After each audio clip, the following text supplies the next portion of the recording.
रहीम अस्सलाम वालेकुम दोस्तों, मेरा नाम है राना शुएब और आप देख रहे हैं मेरा चैनल न्यूज़ एंड एंटरटेनमेंट।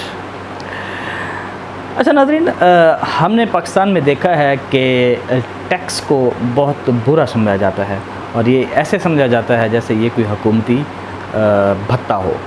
इसकी असल वजह यह है कि इसको ना पॉलिटिकल पार्टीज़ जब इक़्तिदार में आती हैं तो ख़ुद तो टैक्स ले लेती हैं, लेकिन जब वो अपोजिशन में चली जाती हैं तो फिर ये हुकूमत को नीचा दिखाने के लिए टैक्स के नाम पर जो है ना गाली देती है। क्योंकि ये जो मुल्क होते हैं वो किसी सियासी जमात के नहीं होते, किसी एक ख़ास शख्स के नहीं होते।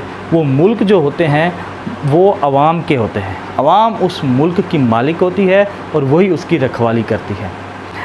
तो कंसेप्ट ये होता है कि जो अवाम होती है उस मुल्क की, वो उसकी मालिक होती है और उस रियासत की जो हिफाजत सरहदों की करती है वो अफवाज करती हैं, और उस मुल्क का जो निज़ाम चलाती हैं वो हुकूमतें होती हैं, और उन हुकूमतों को इक़्तिदार अवाम देती है। ठीक है, अवाम किसी भी सियासी जमात को मौका देती है कि आप जाएं, इस मुल्क का निज़ाम चलाएं और हम अपना कारोबार अपना काम करते हैं। तो जो निज़ाम अच्छा चलाएगा उसे दोबारा मौका दिया जाएगा, और जो निज़ाम अच्छा नहीं चलाएगा उसे दोबारा मौका नहीं दिया जाएगा। अब ये हर मुल्क में होता है।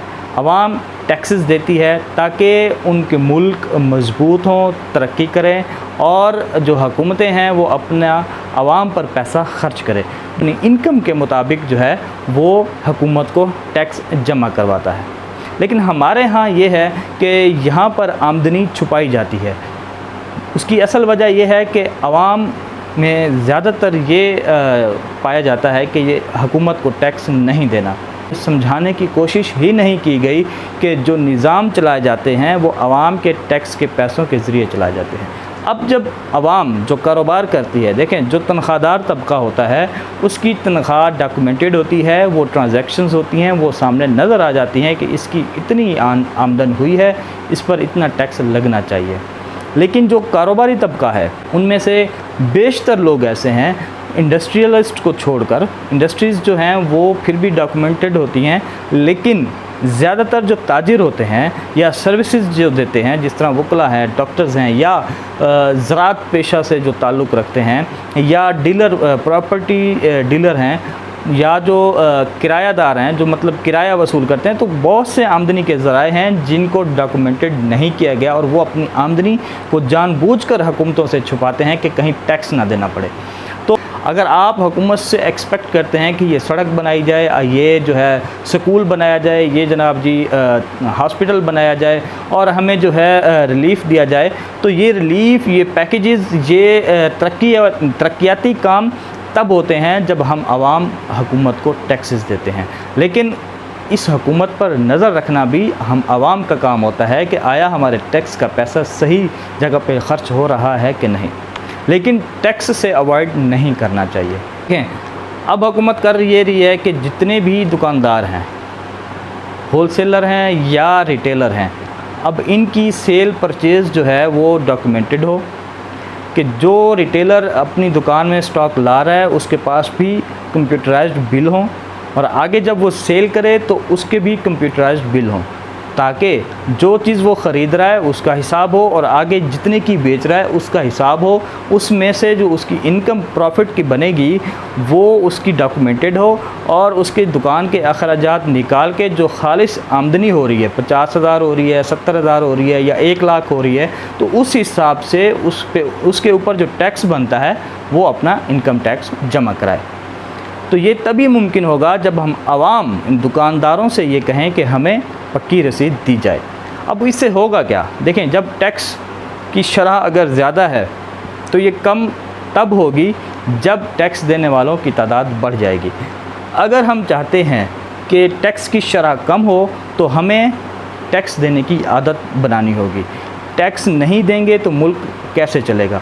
मुल्क अगर नहीं चलेगा तो मुल्क नहीं बचेगा। देखें, मुल्क की हिफाजत करती हैं अवाम। कैसे करेंगी? अपने मुल्क को ताकतवर बनाती हैं अवाम, टैक्सेस दे के। जितने भी मुल्क हैं इस वक्त जितने भी ताकतवर मुल्क हैं वो अपनी हुकूमतों को ताकतवर इस तरह बनाते हैं कि वो कारोबार करते हैं, वो आमदनी बढ़ाते हैं और उस आमदनी में से अपनी हुकूमतों को टैक्सेस देते हैं। तो हमारा मुल्क ताकतवर तब होगा जब हम आवाम उसको टैक्स देंगे, जब हमारी हुकूमत किसी और के आगे हाथ नहीं फैलाएगी, किसी से उधार नहीं मांगेगी, इस मुल्क का निज़ाम चलाने के लिए किसी से कर्ज़े नहीं लेगी। अब कारोबारी लोगों को चाहिए कि अपने आप को FBR से रजिस्टर्ड करवाएं, फाइलर बने, अपनी आमदनी जो भी है जायज़ उसके ऊपर जो टैक्स बनता है आप दें, बजाय इसके कि किसी FBR की जो इंस्पेक्टर हैं उनकी जेब में आप डाल दें कि जाएं जी अभी हमें जो है ना ऐसे ही चलाते रहें। ऐसा ना करें। आप दूसरों की जेबें भर रहे हैं, आला अफसरान की जेबें भर रहे हैं, वो अमीर होते जा रहे हैं आपके पैसे से। अगर आप 2 नंबर काम कर रहे हैं तो फिर तो ज़ाहिर सी बात है आपके ऊपर सवाल बनता है। लेकिन अगर आप जायज़ तरीके से काम कर रहे हैं तो आपको चाहिए कि अपनी जायज़ आमदनी में से जायज़ हिस्सा हुकूमत को दें, ताकि हुकूमत फिर दोबारा आपके ऊपर ख़र्च करे और इस मुल्क का निज़ाम जो है किसी दूसरे मुल्क का मोहताज ना हो। देखें, ये मत सोचें कि ये इमरान खान की जेब में जाएगा, नवाज शरीफ की जेब में जाएगा, ये एक मुल्क के ख़जाने में जाएगा। और फिर जो बेईमानी करता है उसकी जेब में से निकलवाएं, उसके ऊपर कड़ी नज़र रखें। और ये मत सोचें कि अगर लगाता है तो खाता भी है, नहीं, मत खाने दें। क्यों खाए वो? या आपका हलाल का पैसा है और इस पर नज़र रखें और जायज़ कामों में ये ख़र्च हो और आवाम की फ़लाह व बहबूद पर ख़र्च हो। तो इसलिए आज गुजारिश ये है कि अपने आप को टैक्स देने का आदी बनाएं और ताकि ये मुल्क जो है तरक्की कर सके। तो ये थी आज की वीडियो। उम्मीद है कि आपको अच्छी लगी होगी। अगर अच्छी लगी है तो लाइक और शेयर करें। अल्लाह हाफ़िज़।